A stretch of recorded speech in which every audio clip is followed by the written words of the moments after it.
السلام عليكم ورحمة الله وبركاته. أهلا بيكم. النهاردة إن شاء الله هنعمل فطيرة سهلة ولذيذة حلوة جدا للعشاء وللفطار كمان، وتنفع في كل الأوقات. بصراحة إن شاء الله هتعجبكم، ومقاديرها سهلة وبسيطة زي ما احنا شايفين كده. عندي هنا نص كيلو من دقيق، 3 كوبايات من الدقيق، عليهم معلقتين من السكر، وكمان معلقة أكل ممسوحة من الخميرة الفورية، ورشة ملح. تمام. ودلوقتي بقى هنقلب المكونات الجافة مع بعضها كده.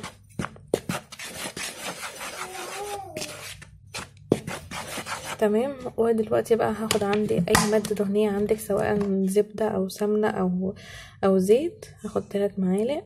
بسم الله. ممكن زيت زيتون لو حابة. 3 معالق اكل. اقلبهم مع بعض كده.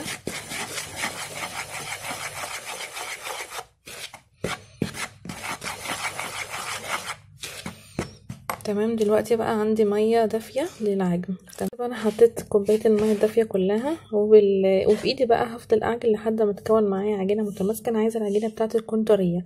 دلوقتي ده كده شكل العجينه بتاعتي. انا عجنتها على الرخام لحد ما بقت عجينه طريه جدا ومتماسكه زي ما انتم شايفين كده.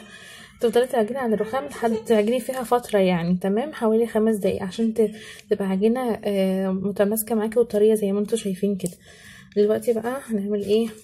بسم الله. اهي دي كده العجينه بتاعتي معايا ما شاء الله، عجينه طريه جدا عامله زي الملبن. عندي بقى الطبق بتاعي حاطه فيه بس نقطه من الزيت كده اهي. تمام. هسيبها كده، هغطيها ببلاستيك وبعد كده بفوطه، واسيبها في مكان دافي لحد ما تتخمر. وده كده شكل العجينه بتاعتي بعد ما اتخمرت. زي ما انتم شايفين كده حجمها تضاعف. انا سبتها في مكان دافي لحد ما اتخمرت زي ما انتم شايفين كده. دلوقتي بقى عندي هنا الصينيه اللي هسوي فيها البيتزا. دي صينيه اللي هي البسبوسه العاديه دي، او اي صينيه موجوده عندك.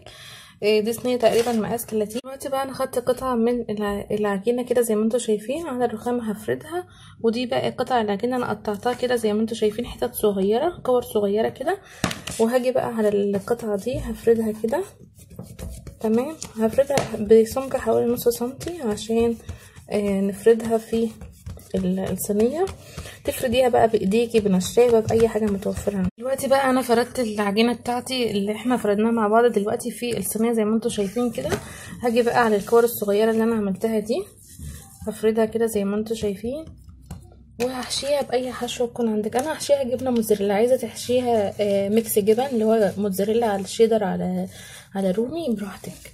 تمام. انا هحشيها كده زي ما انتم شايفين كده، وهقفلها على اساس ان دي هتبقى الاطراف بتاعه البيتزا بتاعتي او الفطيره بتاعتي. تكون الاطراف بتاعتها تبقى ايه، محشيه كده وبتمط. تمام. هقفلها كده اهو. عايزه تحشيها جبنه قديمه، عايزه تحشيها اي حشوه، حتى فراخ، لحمه مفرومه متعصجه، اي حاجه. تمام. اهي نقفل بس العجينه شويه كده، وهاجي بقى في الاطراف كده هرصها كده داير ما يدور كده. ودلوقتي ده كده شكل الصينيه بتاعتي بعد ما كورت اللي هو الاطراف كده زي ما انتم شايفين، وحشيتها كلها جبنه موتزاريلا. الحتت القطعه دي كانت فايضه مني، فقلت لزقتها كده على الارضيه. هي كده كده مش هتبان لان احنا هندهنها بصلصه البيتزا، فكده كده مش هتبان بدل ما ارميها يعني وكده، فحبيت استغلها. تمام. دلوقتي بقى عندي هنا اللي هي صلصه البيتزا، وهتلاقوها موجوده في القناه عندكم، ممكن تشوفوها عشان تعملوا زيها. هفرد بقى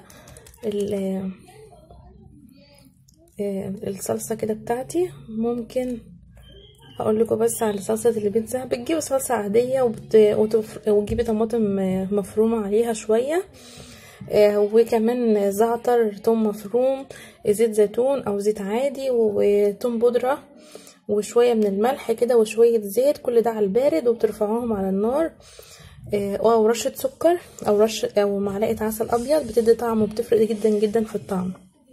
تمام.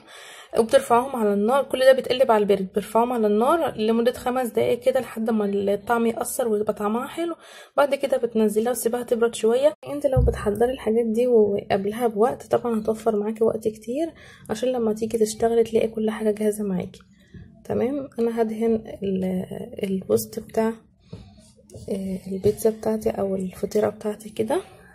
لو حابين تدهنوا دي ادهنوها، بس انا مش هدهنها. تمام، نحط بس في النص كده بس. تمام كده كويس. حط بس حبة هنا كده بس كده. هاجي بقى هنا بعد ما دهنت صلصة البيتزا احط شوية من جبنة الموتزاريلا في النص كده، عشان دي اللي هتدي المطة. مش كل الجبنة تحطها فوق. تمام، شوفوا الحتت اللي احنا حطيناها اتدارت ولا كأننا حطيناها. اللهم صل على النبي. بقى عندي هنا الحشوه بتاعتي، انا عندي هنا خضار، مش فراخ ولا لحمه. عايزه تعملي بقى متوفر عندك صدور لحمه متعصجه، عن صدور فراخ متعصجه، تعصجيها كده بفلفل وبصل براحتك. عندك مثلا حته لحمه مفرومه كده صغيره في التلاجة، عصجيها ببصلتين كده وشويه بهارات حلوه برضو شغال.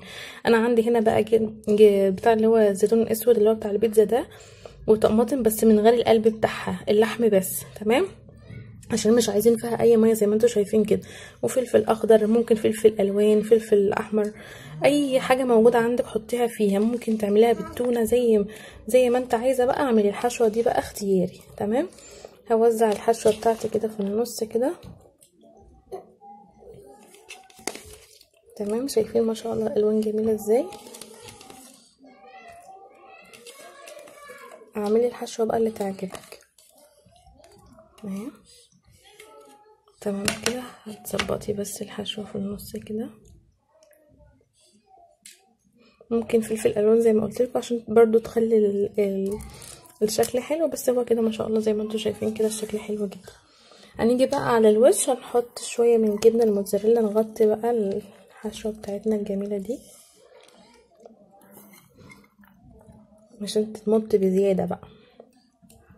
تمام، دلوقتي بقى الفطيره بتاعتنا اتخمرت زي ما انتم شايفين كده، وحجمها تضاعف. يعني الفروق دي ما عادش موجوده، كان في فروق كده بين كل كوره والتانية كده، ما عادش موجوده. الحجم بتاعها تضاعف زي ما انتم شايفين. انا سبتها حوالي نص ساعه، على حسب طبعا المكان عندكم عامل ازاي.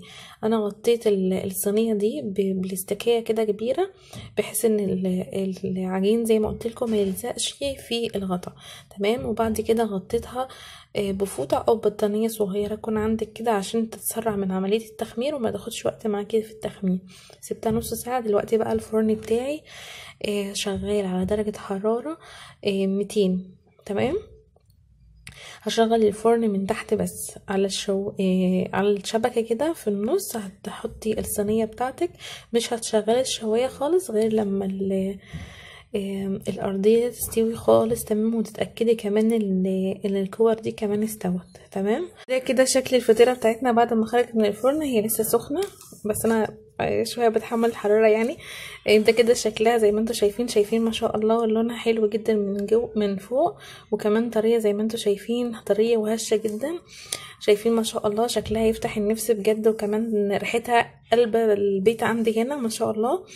ريحتها حلوة جدا وسهلة، ومقاديرها بسيطة جدا زي ما شفنا. قلنا بقى الحشو زي ما تحبي، زي ما يكون متوفر عندك الحشو حط الحشو اللي تحبيه، او الحشو المتوفر عندك، ما تعقديش نفسك. تمام، دلوقتي بقى هنشوف واحدة من الكور دي اللي احنا عاملينها دي. هوريكم قد ايه. بسم الله، هوريكم قد ايه بس هشة. شايفين هشة ازاي؟ شايفين الجبنة بتمط فيها ازاي؟ حاجة كده من الاخر جميلة جميلة جميلة. شايفين لونها حلو ازاي؟ شايفين هشة زي القطن. هوريكم بقى مستوية قد ايه من تحت اهي. شايفين انت اول ما تلاقي الحروف دي اتحمرت كده او اخدت لون كده، تعرفي ان هي استوت من تحت. وكمان الوش بتاعها، انا في الاول خالص انا ما كنتش واخده بالي من الفرن. الاول خالص دخلتها الفرن شغال بتاعي من فوق ومن تحت. تمام، فاخدت لون يا دوبك دقيقه كده. رحت طافيه الشوايه بعد ما اخدت اللون الجميل اللي انتوا شايفينه ده. طفيت الشوايه وبعد كده سبت الفرن شغال من تحت بس لحد ما استوت تماما. اخدت حوالي تلت ساعه في الفرن. تمام، شايفين ما شاء الله بجد حاجه كده تحفه تحفه تحفه. هقطع لكم بس قطعه من دي عشان تشوفوها.